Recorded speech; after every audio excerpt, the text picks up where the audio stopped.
Bismillahirrahmanirrahim. Assalamu alaikum students. Hope so all of you are fine. Our next lecture is tension and acceleration in a string. इसको start करने से पहले students define करते हैं tension को. अच्छा students, जब हम किसी स्टोन को या ईंट को रस्सी से बांधकर जब नीचे की तरफ छोड़ते हैं तो उस रस्सी में या रोप में टेंशन स्ट्रेचनेस प्रोड्यूस होती है. उस स्ट्रेचनेस को हम कहते हैं टेंशन. अब देखिए स्टूडेंट्स, अब एक सपोर्ट के साथ हमने एक वेट को बांधा है. वेट की वजह से जब डाउनवर्ड एक्ट करेगा मास तो इस स्ट्रिंग में टेंशन प्रोड्यूस होगी. The block pulls the string downward by its weight. This causes tension in a string. और टेंशन हमेशा वेट के अपोजिट स्टूडेंट्स एक्ट करती है. यहाँ पे जो टेंशन है वो इक्वल इन मैग्नीट्यूड होगी वेट के, लेकिन इसकी डायरेक्शन होगी वेट के अपोजिट. तो इसको अगेन डिफाइन करते हैं. The block pulls the string downward by its weight. This causes tension in a string. अब हमारे पास स्टूडेंट्स इसके टू केसेस हैं जिनमें हम टेंशन और एक्सेलरेशन इन अ स्ट्रिंग को फाइंड कर सकते हैं. उसमें पहला है, उसको स्टडी करते हैं, vertical motion of bodies attached to string at the end of frictionless pulley. अब स्टूडेंट्स, अब इसमें आप देख सकते हैं कि हमने दो मासेस को स्ट्रिंग के साथ बांधकर इस पुल्ली के ऊपर जब छोड़ा, मास m1 इसका वेट ज्यादा होने की वजह से ये एक्ट करेगा, एक्सेलरेट करेगा डाउनवर्ड, जबकि ये वाला मास लाइटर है, ये एक्सेलरेट करेगा अपवर्ड, इसकी डायरेक्शन होगी अपवर्ड. अब स्टूडेंट बात करते हैं, इसका वेट एक्ट कर रहा है डाउनवर्ड जो कि इक्वल होगा W is equal to mass m1 है, तो इसलिए ये m1g, क्योंकि हमने वेट का फार्मूला पढ़ा था W is equal to mg. इसी तरह ये वाला मास एक्सेलरेट करेगा अपवर्ड, इसका वेट एक्ट कर रहा है डाउनवर्ड जो कि इक्वल होगा m2g. अब स्टूडेंट्स बात करते हैं इनमें प्रोड्यूस होने वाली टेंशन की. इस टेंशन इसमें क्रिएट होगी इस वेट के अपोजिट डायरेक्शन में, और स्टूडेंट्स इसमें भी टेंशन जो क्रिएट होगी वो होगी वेट के अपोजिट, इक्वल इन मैग्नीट्यूड होगी, लेकिन इस मास के अपोजिट डायरेक्शन में होगी. अब स्टूडेंट्स हम इनमें प्रोड्यूस होने वाली इस टेंशन और एक्सेलरेशन को मैथमेटिकली डिफाइन कर सकते हैं. तो चलिए इसको स्टार्ट करते हैं. सबसे पहले बात करते हैं net force acting on mass m1 के m1 पर कितनी फोर्सेस एक्ट कर रही हैं. Net force acting on mass m1. तो स्टूडेंट्स यहां से हम देख सकते हैं कि m1 पर कौन कौन सी फोर्सेस एक्ट कर रही हैं.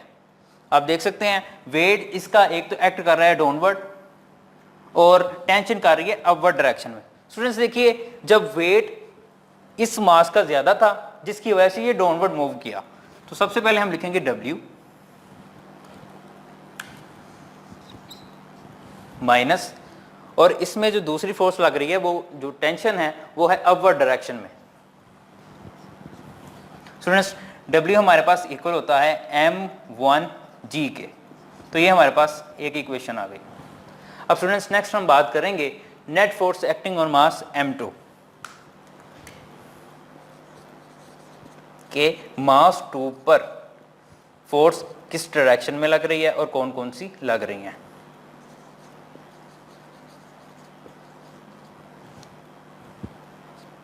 तो ये हमारे पास स्टूडेंट्स इक्वल होगा. अब देखिए इस केस में स्टूडेंट्स टेंशन ज्यादा होने की वजह से मास कम था, टेंशन ज्यादा थी जिसकी वजह से ये अपवर्ड एक्सेलरेट किया मास ये वाला.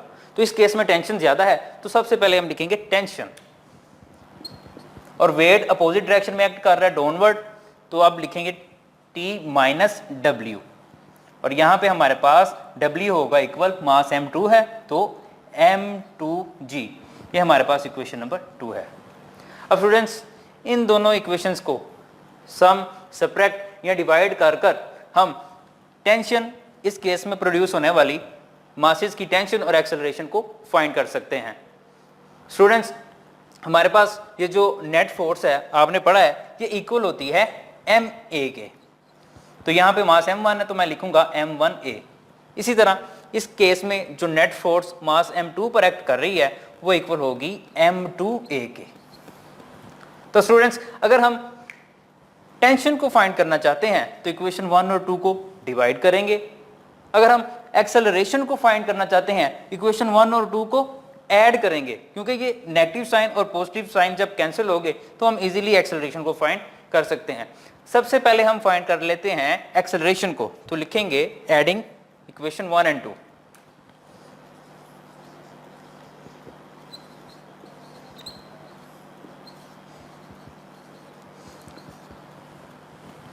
m1a plus m2a।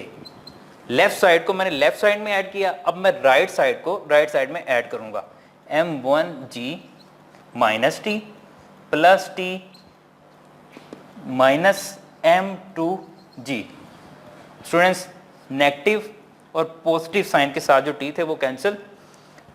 अब यहां से हम देख सकते हैं इसमें स्टूडेंट्स कॉमन निकल रहा है इस साइड पर g, ये और ये, तो इसको लिखेंगे j into m1 minus m2। अगर लेफ्ट साइड की बात करें तो इसमें एक्सेलरेशन कॉमन है, तो हम लिखेंगे a into m1 plus m2। अब स्टूडेंट्स यहाँ पे एक्सेलरेशन हम फाइंड करना चाहते हैं m1 प्लस m2 इस साइड पर मल्टीप्लाई हो रहा है, जब इक्वल के दूसरी तरफ शिफ्ट करेंगे तो वहां जाके डिवाइड होगा, तो हमारे पास एक्सेलरेशन आएगा m1 minus m2 divided by m1 plus m2 into g. तो ये है स्टूडेंट्स हमारे पास एक्सेलरेशन जो कि मास m1 में प्रोड्यूस हुआ। नेक्स्ट हम टेंशन को फाइंड करते हैं। स्टूडेंट्स हमने इन इक्वेशंस को ऐड करके एक्सेलरेशन को फाइंड कर लिया।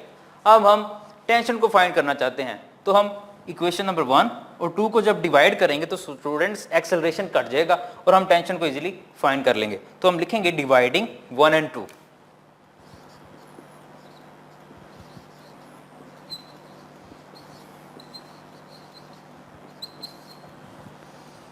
लेफ्ट साइड को लेफ्ट साइड पे डिवाइड करते हैं, m1a over m2a is equal to m1g minus T divided by t minus m2g।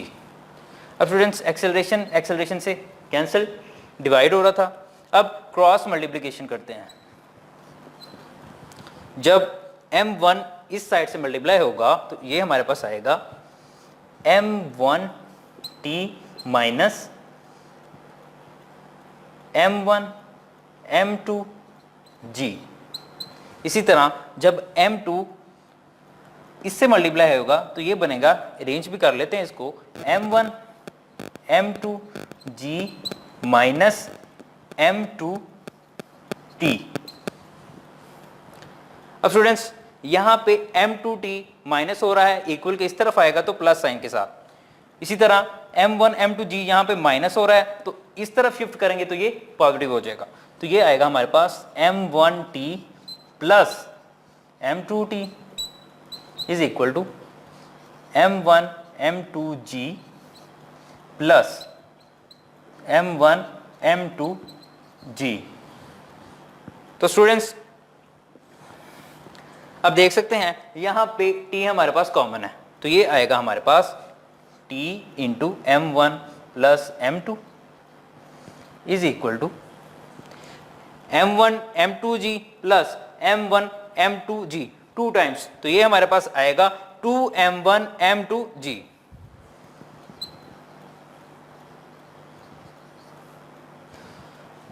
Tension हमने स्टूडेंट्स फाइंड करनी है इस केस में, तो t हमारे पास इक्वल आ जाएगा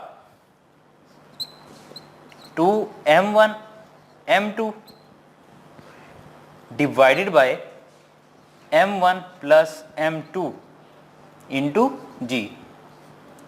अब देख सकते हैं ये यहां पे m1 प्लस m2 मल्टीप्लाई हो रहा था, इक्वल के उस तरफ जब शिफ्ट किया स्टूडेंट्स तो ये जाके डिवाइड हो गया। तो टेंशन स्टूडेंट्स हमारे पास इस केस में बनी 2m1 m2 डिवाइडेड बाय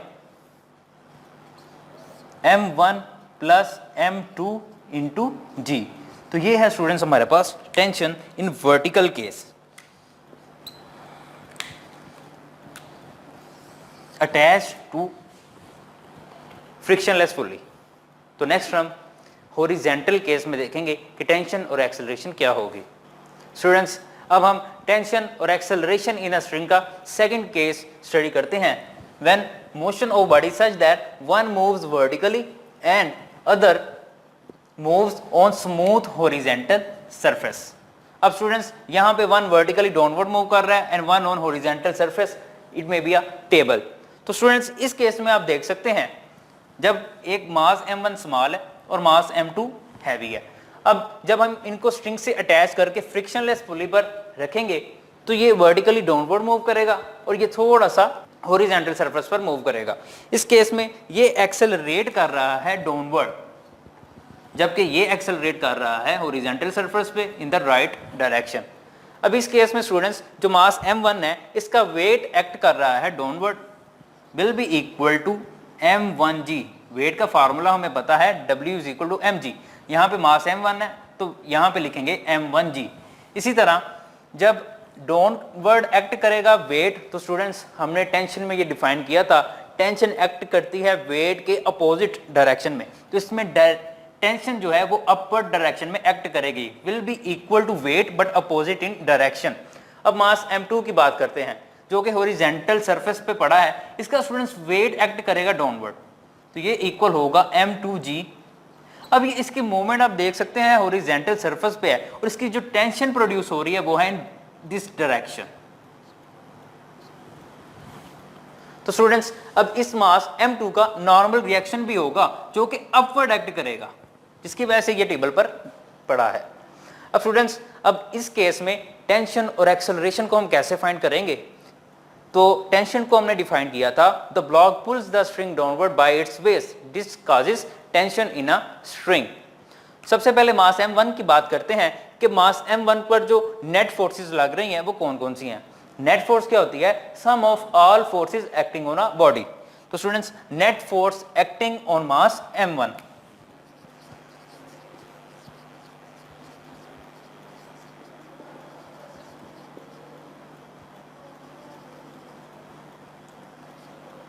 ये स्टूडेंट्स हमारे पास इक्वल होगी। आप देख सकते हैं इस पर जो नेट फोर्सेस लग रही हैं, एक तो इसका वेट लग रहा है वर्टिकली डाउनवर्ड और टेंशन इसके अपोजिट डायरेक्शन में।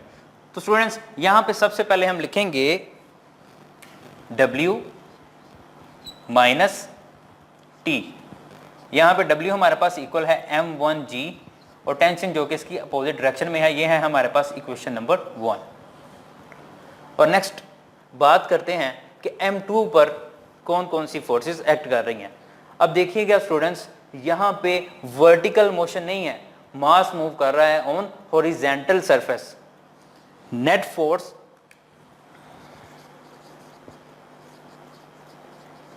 एक्टिंग ऑन मास m2, ये हमारे पास इक्वल होगी। स्टूडेंट्स, अब देखिए यहां पे वर्टिकल मोशन नहीं है, नॉर्मल रिएक्शन फोर्स है और टेंशन लग रही है इस डायरेक्शन में। There is no vertical motion, तो resultant of vertical motion will be zero. यहां पे जो ओनली फोर्स एक्ट कर रही है स्टूडेंट्स, दैट इज टेंशन, जो कि ब्लॉक को इस तरफ को पुश कर रही है। तो स्टूडेंट्स, यहां पे फोर्स है ओनली टेंशन की, वर्टिकल फोर्स यहां पे कोई नहीं है। तो यहां पे जो फोर्स नेट फोर्स एक्ट कर रही है ऑन मास m2 वो है ओनली टेंशन। तो ये है हमारे पास इक्वेशन नंबर 2। और आपको पता है स्टूडेंट्स, नेट फोर्स हमारे पास इक्वल होती है ma। तो यहां पे मास m1 है तो हम लिखेंगे m1a। इसी तरह नेट फोर्स जो मास m2 पर एक्ट कर रही है वो है m2a is equal to t। अब हम इन इक्वेशंस को यूज कर इजीली टेंशन और acceleration when mass is vertically downward and one is horizontal surface easily find कर सकते हैं। टेंशन को फाइंड करने के लिए स्टूडेंट्स हम क्या करेंगे, इक्वेशन 1 और 2 को डिवाइड करेंगे। अगर एक्सेलरेशन को फाइंड करना चाहते हैं तो इक्वेशन 1 और 2 को ऐड करेंगे। सबसे पहले हम एक्सेलरेशन को फाइंड करते हैं, लिखेंगे एडिंग इक्वेशन 1 एंड 2। जब इन दोनों इक्वेशंस को ऐड करेंगे, लेफ्ट साइड वाली इक्वेशंस को लेफ्ट साइड में ऐड करेंगे और राइट साइड वाली इक्वेशन को राइट साइड में ऐड करेंगे। इसी तरह m1g minus T plus T minus T cancel, और यहां पे आप देख सकते हैं लेफ्ट साइड में हमारे पास एक्सेलरेशन कॉमन है, तो लिखेंगे a common into m1 plus m2 is equal to m1g। और यहां से स्टूडेंट्स हम एक्सेलरेशन को फाइंड करना चाहते हैं, m1 प्लस m2 यहां पे मल्टीप्लाई हो रहा है, इक्वल के दूसरी तरफ जाएगा तो डिवाइड हो जाएगा, तो एक्सेलरेशन हमारे पास आएगा m1 divided by m1 plus m2 into g। तो ये है स्टूडेंट्स हमारे पास acceleration when one mass is vertically downward and one is moving on a horizontal surface। अब हम फाइंड करते हैं स्टूडेंट्स टेंशन को। मैंने अभी आपको बताया अगर हम टेंशन को फाइंड करना चाहते हैं तो इक्वेशन नंबर 1 और 2 को डिवाइड करेंगे, तो लिखेंगे डिवाइडिंग इक्वेशन 1 एंड 2।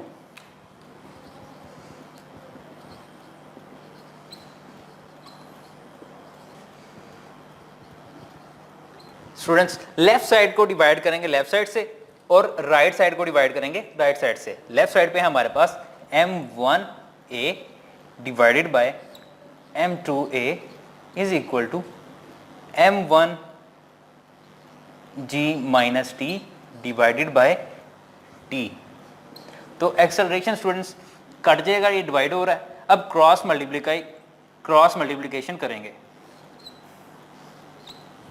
m1 जब t से मल्टीप्लाई होगा तो ये आएगा m1t is equal to m2 को जब मल्टीप्लाई करेंगे m1g से तो ये बनेगा m1 m2g माइनस m2t। इसको स्टूडेंट्स रीअरेंज करते हैं, ये यहाँ पे माइनस हो रहा है, इस तरफ शिफ्ट करेंगे तो प्लस का हो जाएगा m1t plus m2t is equal to m1 m2 into g। यहाँ पे स्टूडेंट्स t कॉमन है तो t को कॉमन लेते हैं, अंदर आएगा m1 plus m2 is equal to m1 m2 into g।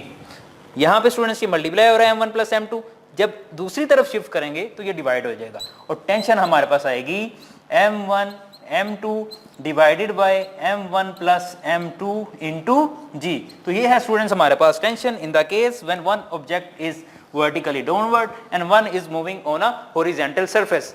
आपसे मिलते हैं नेक्स्ट लेक्चर में। अल्लाह हाफिज।